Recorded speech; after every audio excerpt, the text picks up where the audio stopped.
Je suis née à Saint-Effrem-de-Beauce. Je suis arrivée ici en 1936. Et puis, on était sur une ferme.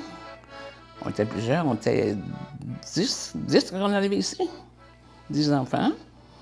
Ma mère en a eu 2 autres. C'était une grosse ferme. Et puis, j'ai travaillé sur la ferme. On ramassait peut-être. On a ce temps-là aussi, on battait au battu. Ça, c'était pas drôle. C'était le samedi, ça, qu'on battait au battu. Puis là, on venait tout noir. Je me disais, tu n'as pas connu ça. Battait le grain, c'est ça. Moi, je suis ancienne. Moi, je suis certaine que ma grand-mère a utilisé une planche comme ça pour faire sa lessive. Il mettait le savon ici. C'était du gros savon. Ils appelaient ça le savon du pays, qui était fait qui faisaient eux-mêmes. Oui, tu avais un seau d'eau, là, puis tu mettais ça dans le seau d'eau, puis tu frottais. Mais pour les couches de bébé, c'était assez grand, ça. La méthode de l'époque, c'était de travailler. C'est ça qu'on faisait. Puis à la maison, ça manquait pas parce qu'on n'avait pas d'électricité. Puis on avait l'eau courante, mais on se servait de la petite planche que Jacqueline avait tantôt, là. Elle était un peu plus grande.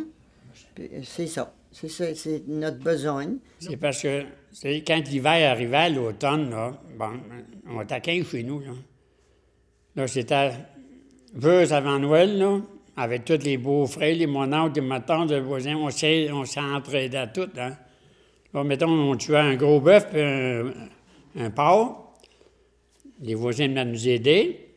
On prenait une journée qui faisait froid pour faire geler la viande, puis on l'arrosait ça. Puis ça, on va tout décorer de grains, là, de l'avoine, là. Ça, c'était caché dans de la gazette, puis dans les puffs, puis dans l'avoine. Ça, il n'y a rien pour dégeler ça, hein. Les grains, ça reste froid. On n'avait pas de quoi là. C'était ça qu'on faisait. Puis je me suis acheté un set de War River. J'ai payé. Ça, c'était des chaudrons. Il y a été 1 mois sur une table que je n'ai pas touché parce que mon mari, il dit, on n'a pas d'argent pour acheter ça. On va le remettre. Alors, j'ai dit, moi, ils m'ont payé ça et mes allocations. Le Taubin, je donnais 9 piastres par mois, puis il me restait 3 piastres pour acheter des chaussures, parce que là, j'ai commencé à coudre, parce que j'avais pas d'argent pour acheter le linge. Puis ma mère était fière. Et puis ma mère était couturière, et puis qui faisait les manteaux, faisait les robes, et puis on étraînait des belles robes. Puis ensuite, qu'est-ce qu'on avait? On avait des boîtes des États. J'avais des cousines qui étaient plus à moyen, dont les parents étaient plus à moyen que mon père. Premièrement, qu'une fois aux États, il n'y avait plus des 10 enfants, eux autres. Quand il y en avait 3 ou 4, c'était suffisant. Aux États, il n'y avait pas de grosse famille, parce qu'eux autres, il n'y avait pas de restrictions. Il y avait des restrictions, disons, parce qu'il y avait des moyens qu'ils pouvaient prendre. Puis c'était pas défendu par la loi chrétienne.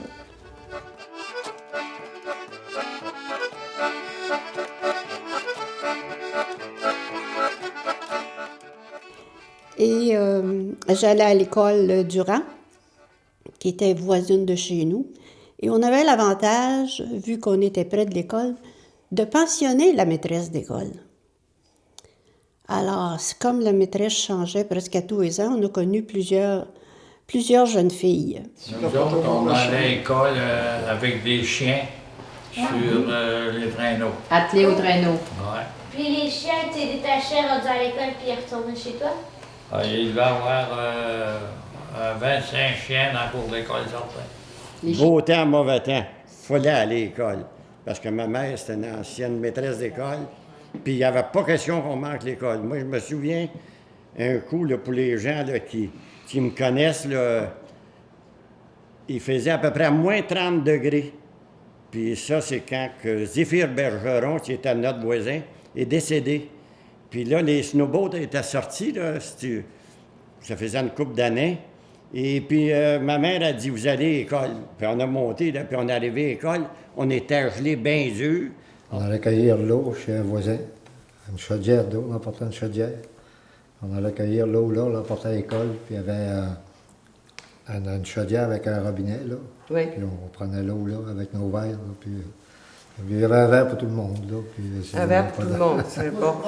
Puis c'est mon père qui voyageait les enfants d'école. Ça a été le premier transporteur ici à Saint-Herménégilde. Puis c'était un camion, puis il avait mis une boîte dessus, puis il avait mis des bancs en dedans là, qu'il avait fait. Puis on voyageait avec ça à l'école. Pendant quelques années, là, ça a été comme ça. J'ai signé mon premier contrat. On allait chez Pérusse, là. C'était le bureau. C'était lui qui était secrétaire de la commission scolaire. Puis j'avais signé mon engagement pour 1 an. Puis là, mon père est allé voir le secrétaire par affaire. Puis il y avait une dame, la douceur, qui avait enseigné où je suis allée. C'est dans le rang de Sawyerville, là.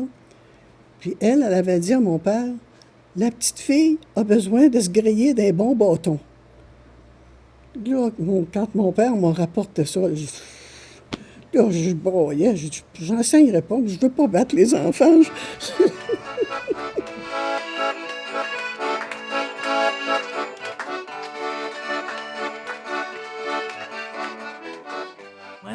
Chez moi, là, on avait 2 escaliers, hein? Là, j'ai joué dans ça, je me rappelle de ça. On montait, on descendait, puis on faisait le tour. On a dû jouer. Ma mère a dit, c'est assez, là. Ben, encore une fois, je me rappelle de ça. Le plaisir. Oui, on aimait ça. C'était une belle maison, c'est une belle grosse maison. Je pense que ça a été un petit peu plus tard que ça, en alentour de, disons, 45-50, là. Le baseball a commencé. Le mari, justement, de Mme Michaud ici, Raymond Michaud, était parmi ces joueurs-là. Ça a joué dans une ligue américaine, je pourrais dire. Il y avait plusieurs clubs des États-Unis là, qui composaient cette ligue-là. Quaticook a toujours bien fait bonne figure dans tous les sports, je dirais. Si vous me permettez, je peux remonter en 1920, si vous voulez. Mon père était un sportif, je dirais, reconnu à Quaticook, en tout cas. Et puis, jouer au baseball, parce que dans ce temps-là, le baseball était très populaire. Moi, j'ai grandi dans une famille où est-ce qu'on allait beaucoup veiller. Mes parents allaient danser tous les samedis soirs. Il y avait toujours des activités. Toutes les fêtes étaient fêtées, comme la Halloween, la Saint-Valentin, Mardi Gras, tout ça. Puis on avait beaucoup d'activités dans des maisons. Les gens se réunissaient, puis il y avait de la musique, et puis on avait des fêtes, là. Puis pour moi, c'est des beaux souvenirs, des souvenirs d'enfance.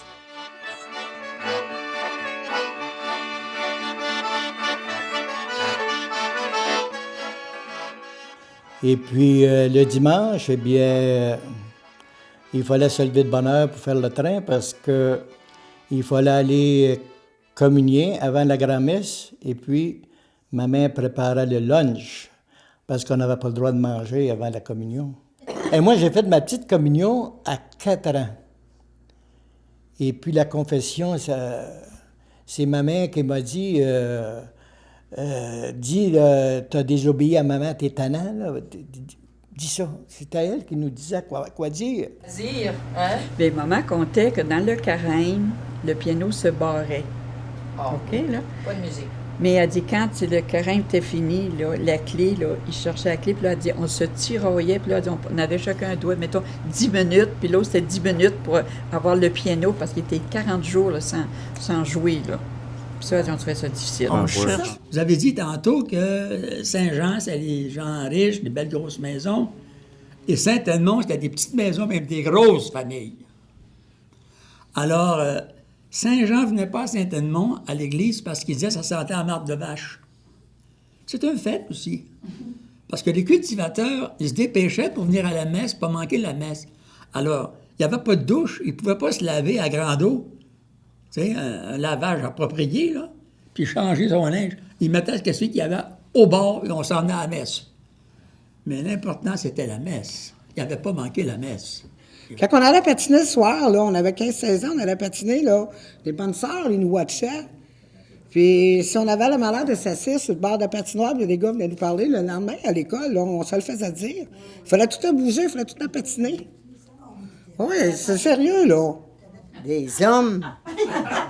On n'allait pas à la pêche pour des hommes. Non.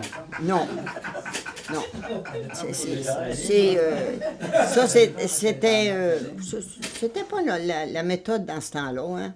Non. On n'a pas été souvent danser. Parce que il y a un bout de temps, la danse était défendue. Ben oui. C'est vrai, ça. Ben, je ne sais pas, il y avait trop de collage.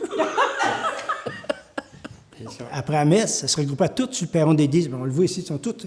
Il y a un perron en bois, là, puis c'est la devanture. C'est beau voir le changement, parce qu'il n'y avait pas d'asphalte. Fait que là, on voit le devanture d'église, c'est tout, les gens se rassemblent là, puis c'était tout ça à pelouse.